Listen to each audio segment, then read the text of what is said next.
Allez,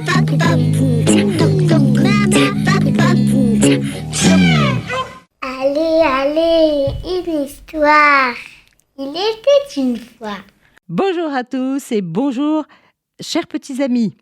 Aujourd'hui, Chingana, d'après une histoire de Noémie Sinclair-Carbine.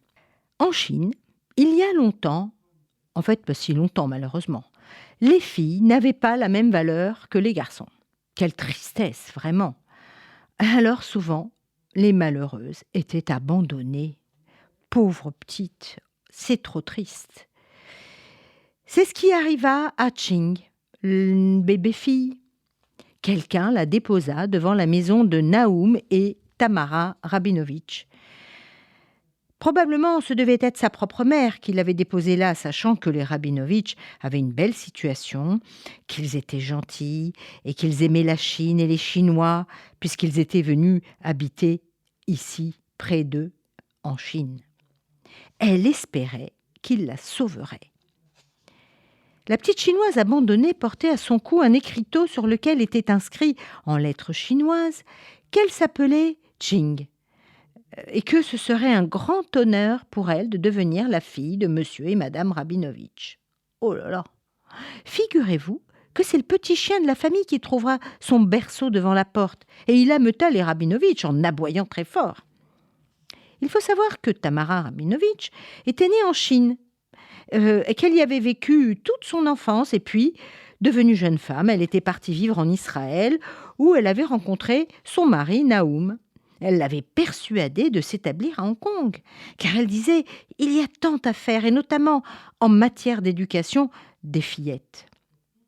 Et voilà, les époux revenus s'installer en Chine. Devant ce petit berceau et cette petite poupée chinoise, les époux décidèrent de garder Ching et de lui donner un deuxième prénom juif. Elle s'appelait désormais Ching Anna Rabinovitch.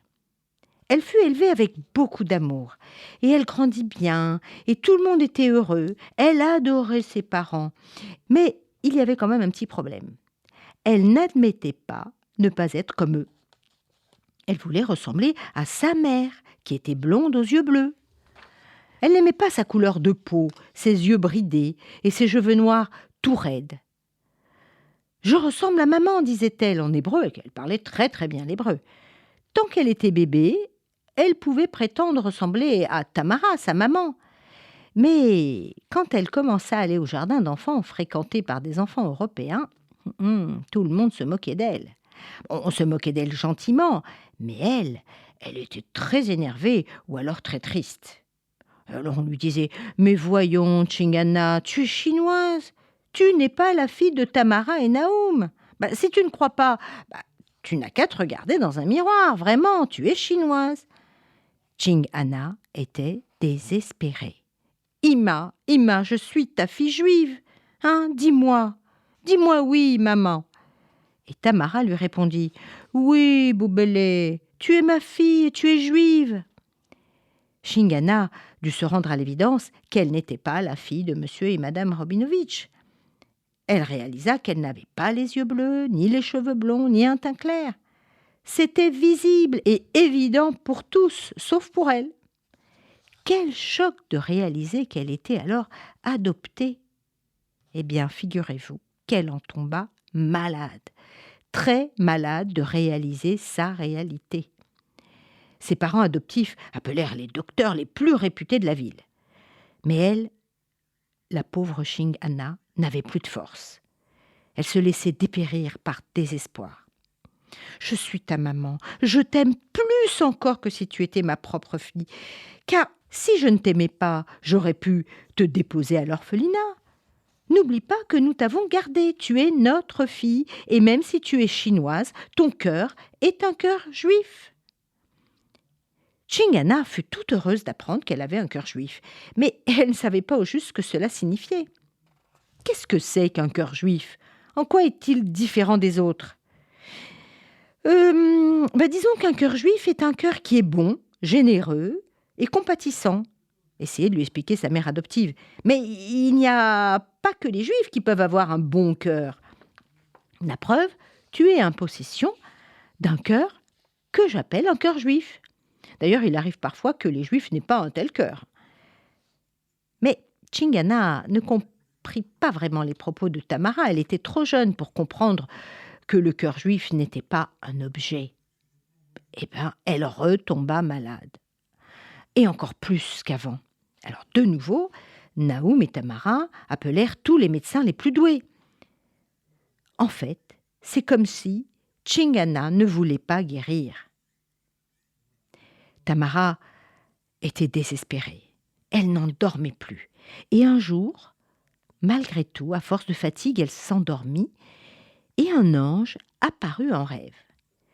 Cet ange expliqua ce qu'il fallait faire pour que Chingana vive, et vive bien, tranquille, heureuse.